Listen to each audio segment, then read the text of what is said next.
Praised be Jehovah God, the protector of the disadvantaged ones. So I just threw on the latest episode of JW Broadcasting, the September 2024 edition, and I've got some things to say. Do you ever feel disadvantaged? Do you feel that perhaps because of unfavorable circumstances over which you have no control, you just don't have a fair chance in life?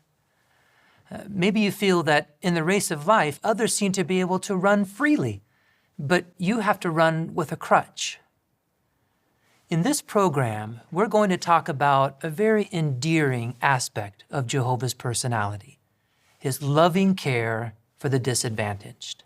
Okay, clearly a lot going on there, but before I get into the super serious stuff, there is one little detour I have to take. Why is it necessary to be so picky, to be so fussy? This is a big day for me. I get to talk about one of my biggest nitpicks with Jehovah's Witnesses, one that I even had as a Jehovah's Witness once. Disadvantaged ones, of the disadvantaged ones. Watchtower tries to write like their awkward translation of the Bible, and a symptom of this is the obsession with the word ones. Honest-hearted ones. Governing body member Jeffrey Winder here is talking about disadvantaged ones. Disadvantaged ones.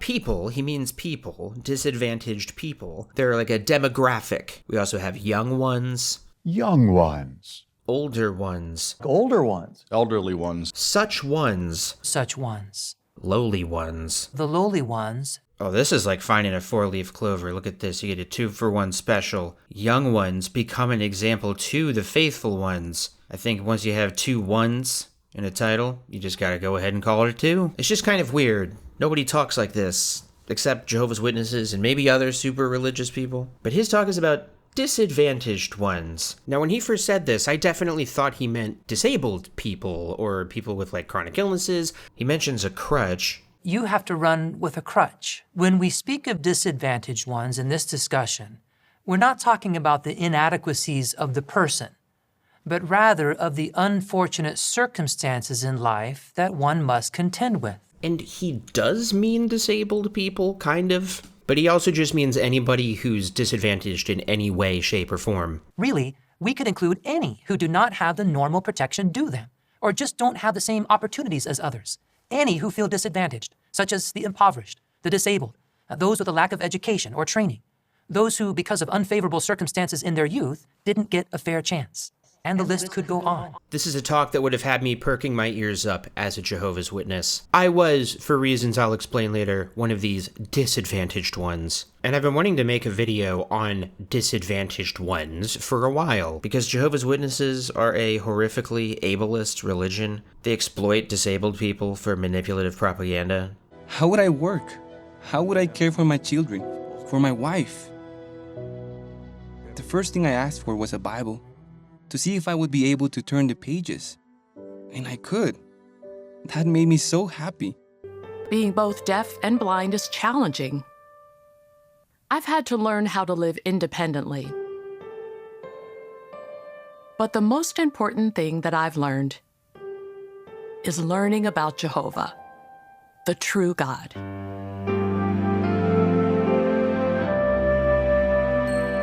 They exploit them for free labor, and the ones who are least advantaged, you might say, are forced into an uncompromising social structure and outright dangerous situations. Now, I'm going to get kind of heated and impassioned later in this video, and for you to understand where I'm coming from, I need you to see this clip that a viewer had me watch recently. I had never seen this. It's a little long, but stick with it, and remember, they released this on purpose, and it's still on their website. One day I met Cecilia. She suffers from a genetic syndrome called Usher's, which causes deafness coupled with tunnel vision that can, over time, lead to blindness. It made her extremely shy, so it was very difficult to communicate with her. I started studying with her in October 2009, and very quickly she started attending meetings. I would fetch her for the meetings and then drop her off at home afterwards. I lived about 5 minutes from the Kingdom Hall, but she was 30 minutes away. And quickly I realized that she would also need to put in effort to get to the meetings in order to make progress. Cecilia lived close to where she could catch a taxi up to the train line, and then it would be 2 train journeys to get to the Kingdom Hall. So it would take her each way an hour and a half to 2 hours. She also lived in a notoriously unsafe area because of gang violence.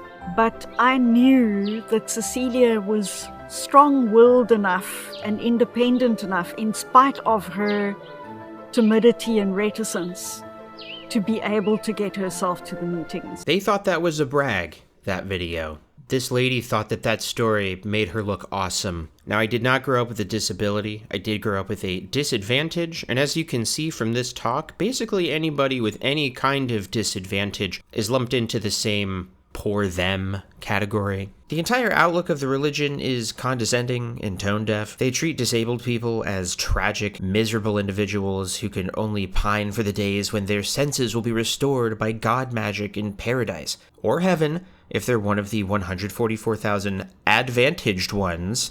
The organization is heavily focused on outward displays of piety. You are judged on how visible you are in the ministry. It's not just enough to be at the meetings, you have to participate in the weekly meetings. Just generally work hard on witness activities all the time. We're told to examine our own actions. So ask yourself, how am I doing spiritually? Am I happy with my attendance at Christian meetings? Do I participate by sharing meaningful comments as able? How about my personal study of the Bible? Let me examine my involvement in the ministry. Could I do better in preparing for my return visits? Do I conduct any Bible studies with interested ones?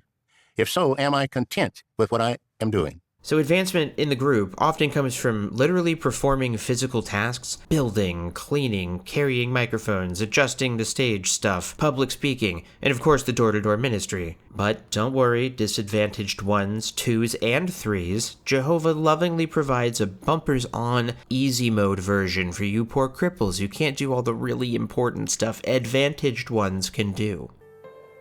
Some of the ways that I support the congregation are by attending meetings, being regular in service. Sometimes I can be helpful in training others how to be more effective teachers. I often join others on their Bible studies. In case this wasn't coming through, this one's kind of personal for me. I would fit the demographic of disadvantaged ones. Was I still a witness? Now, I promise I'm not trying to milk this. I know I've talked about it before, but here it's relevant. I was diagnosed with Crohn's disease when I was 8, so I was just really sick a lot growing up, right? I had many hospitalizations, tests, procedures. I had a feeding tube for a while. I had all sorts of problems. You get the picture. I'm not saying this to call the ambulance or anything. I'm just saying growing up with a disease that caused intense physical pain and fatigue, and being a Jehovah's Witness was hell. Which confusingly we did not believe in. Often it was miserable, and it was all my fault. No, it wasn't my fault that I was sick, but it was my fault for not doing more in the ministry, for missing meetings. Now yes, Jehovah understands, as long as you're doing your best. You are doing your best, right? We are to examine our own action. We need to compare what we are doing with what we personally could be doing. We need to be active and not become self-satisfied and overconfident. So I would be super sick and pushing myself to go on construction projects as a teenager just to appease my dad, to be visible, to continue making progress in my service to Jehovah. I know I shouldn't complain. Life's tough out there, especially as a servant of God. Kindness is undeserved. Today, the most precious blessing is to see that Jehovah is always there for me, constantly. And I know he will never let me down. His undeserved kindness is sufficient for me. Life itself is more than any of us deserve. Life is more than any of us deserves. The fact that you and I have drawn one breath is pure, undeserved kindness on Jehovah's part. And I'm not trying to be super depressing, but do you know what it was worth?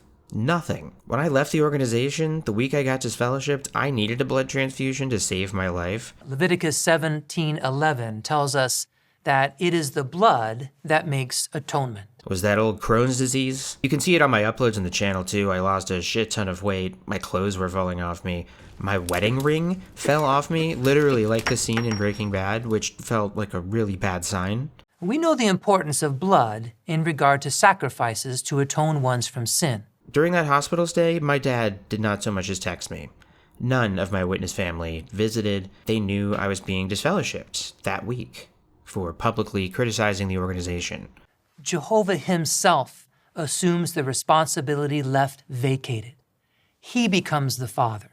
He becomes the protector. He takes personal responsibility for your care and protection. So anyway, I guess what I'm saying is this group makes having a disability or a chronic illness way, way worse. I've been suffering from a very rare type of cancer since I was 8 years old. I have a tumor growing along my spine next to my heart. It causes heart problems and very violent back pains. I've had many feelings since my childhood. Frustration, anger, even denial. But Jehovah really helped me accept my situation. Every chronic illness is exacerbated by stress, and guess what you're guaranteed a lot of in a doomsday cult? Stress. Unnecessary, made-up stress based on fiction. It's a key ingredient in the spiritual recipe. This group will make your problems worse and then dump you the second you can't take it anymore. Well, life can be hard through no fault of our own, but sometimes it's hard because of our own mistakes. And the whole time, in sickness and in relative health, you will be talked to like a little baby. A mother and daughter. The daughter is in the 2nd grade of school. She brings home a picture she drew in class. The teacher had put a B- on the picture. The daughter shows it to her mother.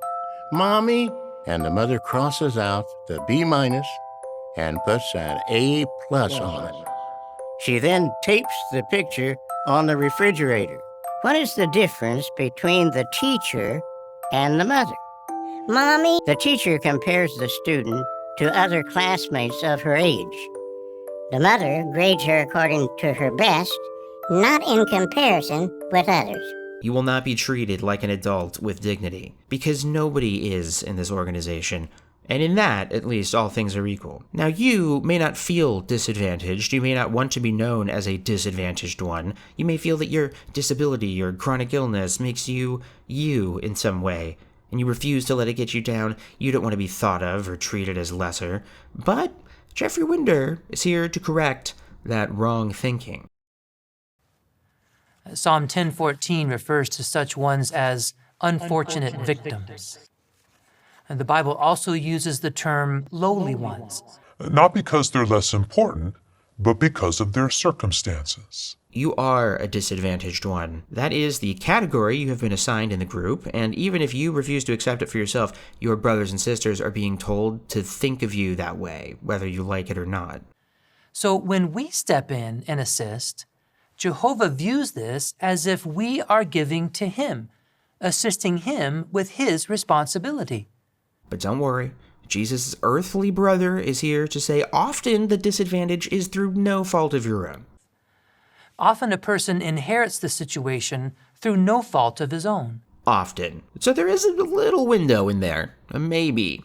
Like hypothetically, it could be your fault. Well, life can be hard through no fault of our own, but sometimes it's hard because of our own mistakes. Hopefully you don't have low self-esteem, or that little maybe could really eat you up inside and make all your symptoms worse. Since a widow doesn't have a husband to care for her, an orphan doesn't have parents to provide for and protect him, and a foreigner has no advocate, Jehovah steps in and fills those roles personally.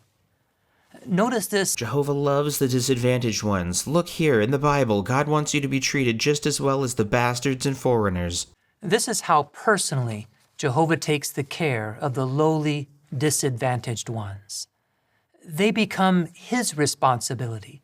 They come under his protection. Jehovah personally makes up for any disadvantage they may have. Personally, yes, Jehovah's going to take it from here. Thank you very much. He is going to handle this personally and invisibly.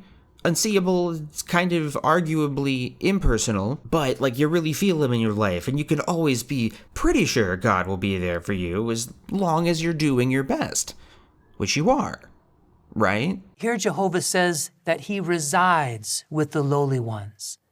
That means that he doesn't just see your situation from afar. He doesn't just come and go quickly. Don't we see Jehovah's special love and care for disadvantaged ones in a law like this? Verses like this are meant to be comforting. God certainly will hear your cries of anguish. He promises right here that he'll always hear your prayer. Today, I just need to know that Jehovah loves me. When I don't feel well, I pray to him very intensely for very precise things. Each time, he answers my prayer. But the answer, knowing that it's an answer, it can only ever be almost certain in the best of circumstances. Of course, living during the time that we do, we know that we can't expect Jehovah to shield us from every hardship that comes our way. But you can never know for sure, the way you know you have a chronic illness or a disability, the way you know pain and relief from that pain. You can never be that sure that it's God answering your prayer and not a coincidence or a delusion. And in the absence of an answer, you can never be sure that you're not the one to blame for God's silence. Or maybe he's not being silent, and you just can't hear him because you're drifting away. You just need to try harder. Stick close to Jehovah. Stick close to the congregation. He's staying close to you, right? Did Jehovah's promise that is repeated by the Apostle Paul here in Hebrews 13 at the end of verse 5 prove to be true in your circumstances? When he promised, I will never leave you, I will never abandon you. And don't I see very good reason to believe that through the scriptures, Jehovah is talking to me personally? But of course it's absurd to suggest God personally takes care of anything. My mom and my dad and my sister and my grandparents and my aunts and uncles and cousins and yes, all the people in my congregation, they took care of me physically. They were there for me personally. God was not. His presence was decidedly impersonal. And I know they wouldn't see it this way, but I feel like suggesting otherwise disrespects the love and hard work of my family. Everything good about them was just them. Not all families are as good as them. And the only parts about them I would ever want to change came from this religion. We really see a beautiful aspect of Jehovah's personality here. His compassion and empathy in action. This religion has put them at a disadvantage. Because really, Jehovah's Witnesses are the disadvantaged ones, as are all evangelicals and zealots. Their capacity for empathy is limited by this belief system, for reasons exactly like this talk. What makes you feel disadvantaged? No matter how loving and accepting the leadership pretends to be, no matter how infantilizing their tone, they are reinforcing a system which measures a person's worth by their active association with a group. It should be enough to simply exist, to simply be alive, and to not give up, despite putting up with infantilizing bullshit from the likes of Jeffrey Winder. But when you're in a group like this, it's not enough. During the bleakest, sickest, most exhausting moments of my childhood, young adulthood, and adulthood, it was not enough to simply get better and stay better and be alive and stay alive and enjoy being alive. Because I was a Jehovah's Witness, I had to live with this expectation and with the knowledge, because this is the truth, mind you, that I was being watched by God, but also quite literally the congregation, because my dad, my granddad were elders in the congregation, spirit and flesh intertwined. I worried about whether I would keep my privileges as I continued to be too sick to be as active in the ministry as I knew I needed to be, or be in person at the meetings as much as I knew I needed to be. I struggled my entire life and still do with feelings of worthlessness, and I'm realizing now, watching this stupid talk, that all of those feelings of worthlessness, those were all entirely from the group. In hindsight, the only thing in my life that was suggesting I wasn't good enough was the Watchtower. And Cecilia had to learn a very hard lesson about God's obsession with appearances and what kind of pants do or do not make you look like a slut. Cecilia was attending meetings regularly, but instead of a skirt, she wore pants to the meeting. So I chatted to Nancy, a sister who at the time was accompanying me to her study most weeks, so that we could try and figure out a way of helping her to make the change she needed to make.